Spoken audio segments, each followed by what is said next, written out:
New on ABC 17 News at 6, the Columbia National Education Association will hold a virtual school board candidates forum in about 30 minutes. Thanks for being with us. I'm Lucas Geisler. And I'm Deborah Kendrick. ABC 17's Megan Drakis joins us live tonight in Columbia after checking in with all of the school board candidates. Megan, you asked the candidates if the COVID-19 pandemic influenced them to run for election this April. Deb and Lucas, with the CPS Board of Education election coming up in April and 2 spots available, candidates were influenced by the pandemic and thought about what decisions they would make if elected, including when to send kids back to in-person 5-day-a-week learning. I would be advocating for a return to 5-day-a-week in-seat school immediately. CPS Board of Education candidate Luke Neal believes kids should return to in-person learning permanently once every teacher has had the opportunity to be vaccinated.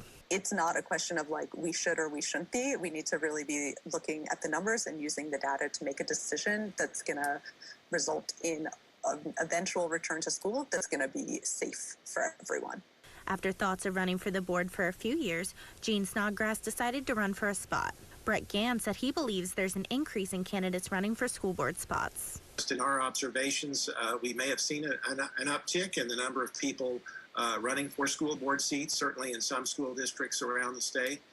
It may be related to some of the decisions that have been made related to the pandemic. Catherine Sasser says she wants to support important work in the world. I'm a professional educator, and seeing the way that the pandemic has challenged all of our institutions, including our schools, made it important for me to think about how I reinvest in my hyper-local community through CPS.